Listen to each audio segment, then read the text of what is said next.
nó nói thầm về phụ tăng coi khó là dạng cái mong họ có là dạng nữa thì mong sáng tạo thế thì bố họ sẽ sầu nó có cái chơi nó chỉ cái họ có là dạng này để phụ tăng coi khó có dạng cái chất lượng sẽ là gì họ chắc không nhiều nhớ trong trong phương diện sẽ là để sử dụng cú chỉ xưa cú luôn bị họ bỏ thành mua nhớ cho tọt đằng cái ngày làm bao lâu ha nhà cú như răng câu ý ra cọc cà nó lại cúที่chỉ sẽ có lên luật tê hay là có ý nhỏ khó này của cho bài lâu xưa này hay bỏ nó này hay bắt chậu giờ lúc giờ thu họ thì chỉ trong nó này không có sự trộn lẫn trong xưa cho không gì sẽ được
nó xưa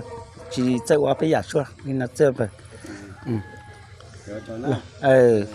thế chỉ trong lò là nó chơi một nông bỏ bán co cho họ chờ xe đấy họ chồng đấy nó trong là các bạn